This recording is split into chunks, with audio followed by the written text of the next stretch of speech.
warahmatullahi wabarakatuh. Perkenalkan, nama saya Kobi Septiandoro. Saya dari kelompok 5, itu membahas tentang masyarakat perdesaan dan masyarakat perkotaan. Nah, di sini saya nggak sendiri. Di sini saya ada 3 rekan saya lagi, yaitu yang pertama bernama Rido Putra Adesta, yang kedua Muhammad Rafa Hison, dan yang ketiga yaitu Muhammad Rafi. Di sini kami membahas tentang bagaimana itu bentuk kehidupan masyarakat perdesaan dan masyarakat perkotaan. Saya akan menjelaskan tentang struktur dan pola kehidupan masyarakat perdesaan dengan masyarakat perkotaan. Nah, kalau masyarakat perdesaan itu lebih kita kenal seperti kehidupan itu sederhana, lebih tradisional. Hubungan sosial antar keluarganya itu lebih erat biasanya karena mereka dilandasi oleh rasa kekeluargaan yang kuat, dan juga biasanya dan satu kampung itu memiliki istilahnya itu suku yang sama biasanya, tapi biasanya tidak semua. Terus pembagian kerja kalau di desa itu tidak terlalu khusus, sehingga seorang itu bisa berbagai peran, misalnya menjadi petani sekaligus menjadi pedagang dan sekaligus menjadi peternak. Pola hidup pun masyarakat desa lebih komunal dan gotong royong. Contohnya, lihat saat warga bergabung untuk membersihkan lingkungan, seperti perbaikan jalan atau membantu tetangga yang sedang berkesulitan. Nilai-nilai seperti musyawarah, solidaritas, dan saling membantu masih dipegang teguh kalau di perdesaan. Nah, sedangkan kalau di masyarakat perkotaan itu memiliki struktur sosial yang lebih kompleks dan beragam. Kehidupan kota itu ditandai oleh macam-macam pekerjaan, tingkat pendidikan, dan memiliki latar belakang yang beragam pula. Terus hubungan sosial di kota cenderung individu, nggak sama seperti di desa tadi, dan terus nggak erat juga, terus berdasarkan kepentingan tertentu, misalnya hubungan kerja atau bisnis. Bagian kerja juga lebih spesifik seperti profesi, akuntansi, desainer, dan teknisi. Kalau di desa itu nggak ada. Di desa itu satu orang bisa mengerjakan semuanya. Terus pola kehidupan masyarakat kota lebih modern. Jadi misalnya di kota lebih bisa kalau ngirim sesuatu itu lebih cepat, misalnya menggunakan handphone, sedangkan di pedesaan itu masih menggunakan surat. Misal mungkin kalau menggunakan handphone nggak ada jaringan kalau di pedesaan, tapi kalau di kota ada. Itu contohnya. Terus lihat penggunaan teknologi digital, gaya hidup yang cepat, dan serta tingginya mobilitas penduduk dalam keseharian. Contohnya, masyarakat lebih sering memanfaatkan layanan daring untuk berbelanja, nah seperti Shopee atau Lazada.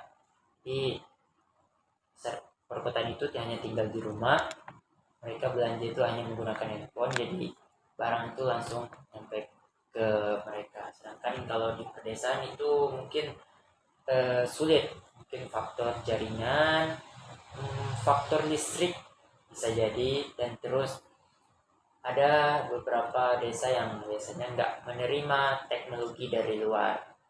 Terus membayar tagihan, biasanya membayar tagihan kalau untuk desaan biasanya nggak ada, karena kebiasaan mungkin faktor jaringan atau listrik tadi. Terus bekerja secara jarak jauh, misalnya daring atau lewat Zoom. Nah, dengan demikian perbedaan antara masyarakat perdesaan dan perkotaan terutama terletak pada tingkat kompleksitas sosial, gaya hidup, serta nilai yang dipegang mereka. Masyarakat desa mencerminkan kehidupan yang sederhana dan penuh kebersamaan, sementara masyarakat kota menggambarkan kemajuan dan efisiensi. Sebenarnya keduanya itu saling melengkapi dalam membentuk keseimbangan kehidupan sosial dan suatu negara. Nah, mungkin itu saja yang dapat saya jelaskan. Selanjutnya akan dijelaskan oleh teman-teman. Mungkin segitu saja penjelasan dari saya tentang struktur sosial dan pola kehidupan antara masyarakat perdesaan dan masyarakat perkotaan. Dan selanjutnya akan dibahas oleh rekan saya Muhammad Rafa Hison tentang mata pencarian dan ekonomi, masyarakat perdesaan, dan masyarakat perkotaan. Selamat menyaksikan. Baik, saya akan membahas tentang mata pencaharian dan ekonomi. Pengertian mata pencaharian itu adalah aktivitas utama seseorang atau masyarakat untuk memenuhi kebutuhan sehari-hari dengan cara mengeksploitasi dan memanfaatkan sumber daya di sekitar mereka. Ada pula jenis berdasarkan sektor. Yang pertama itu pertanian, budidaya tanaman pangan di dataran rendah atau sawah. Yang kedua itu perkebunan, menanam tanaman keras seperti teh, kopi, atau kelapa sawit. Yang ketiga, peternakan, memelihara hewan ternak seperti sapi, kambing, dan unggas. Yang keempat, perikanan, menangkap ikan di laut lepas atau membudidayakan di tambak. Yang kelima, kehutanan, memanfaatkan hasil hutan seperti kayu dan lain-lain. Jenis berdasarkan kondisi alam ada 3, yaitu dataran tinggi, petani sayur-sayuran, pekerja perkebunan teh dan kopi. Yang kedua itu dataran rendah, petani tanaman pangan dan pedagang. Dan yang terakhir petani, nelayan, pedagang ikan. Selanjutnya itu ada ekonomi. Pengertian ekonomi adalah sistem yang lebih luas yang mencakup mata pencaharian terdiri dari kegiatan produksi, distribusi, dan konsumsi. Di sini ada sektor yang mempengaruhi mata pencaharian itu ada 3 sektor, yaitu sektor geografis, keahlian dan pendidikan, dan kondisi sosial dan budaya.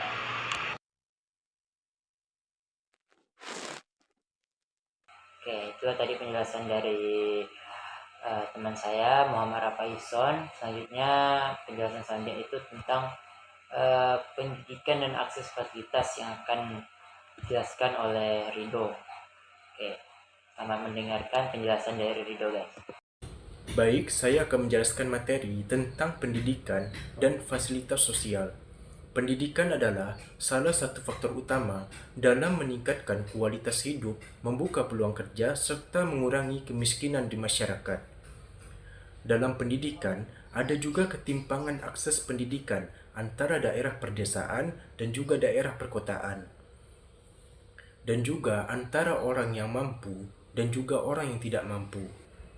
Dan adapun tantangan-tantangan yang dihadapi dalam pendidikan, yang pertama yaitu infrastruktur sekolah yang belum merata, dan yang kedua kualitas guru dan tenaga pendidik yang bervariasi, dan yang ketiga adalah biaya pendidikan yang menjadi hambatan meskipun ada program bantuan dari pemerintah. Selanjutnya, tentang fasilitas sosial. Fasilitas sosial meliputi sarana publik yang mendukung kehidupan masyarakat seperti layanan kesehatan, transportasi umum, air bersih, listrik, serta ruang publik ataupun perpustakaan, taman, dan juga balai warga. Dan adapun manfaat dari fasilitas sosial. Yang pertama, meningkatkan kesejahteraan dan kesehatan masyarakat. Yang kedua, membantu pemerataan pembangunan sosial dan ekonomi. Dan yang ketiga, yaitu menjadi ruang interaksi dan solidaritas masyarakat. Di dalam fasilitas sosial, ada juga kesenjangan akses fasilitas sosial antara daerah perdesaan dan daerah perkotaan, yang dimana daerah perkotaan lebih mudah mengakses fasilitas sosial dibandingkan daerah terpencil seperti daerah perdesaan. Dalam mengakses fasilitas sosial sering mengalami keterbatasan. Jadi, keterkaitan pendidikan dan fasilitas sosial terbagi menjadi 2. Yang pertama, akses pendidikan yang baik biasanya didukung oleh fasilitas sosial yang memadai. Yang kedua, masyarakat dengan pendidikan yang lebih baik juga lebih cenderung memperjuangkan pembangunan fasilitas sosial.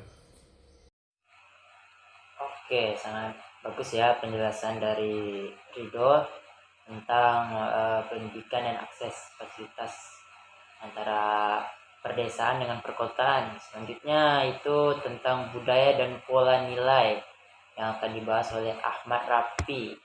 Selamat menonton dan selamat menyimak apa yang dijelaskan oleh Ahmad Rafi, guys. Baik, Assalamualaikum warahmatullahi wabarakatuh. Perkenalkan, nama saya Ahmad Rafi dengan NIM 02512 03.00.17. Saya di sini akan menyampaikan sebuah materi tentang budaya dan pola pikir. Mengenai budaya, itu lebih ke warna hidup dari suatu masyarakat, dari cara mereka berbicara, berpakaian, bahkan sampai cara mereka menyambut tamu. Itu semua turun-temurun adanya di sebuah budaya mereka.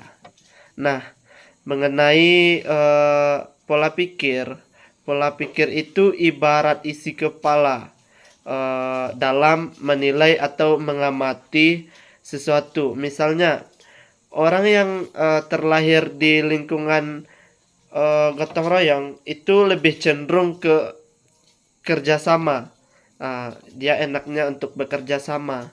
Dan sebaliknya, jika orang itu terlahir di individualis, dia akan cenderung untuk lebih mikir ke lebih baik sendiri daripada kerjasama.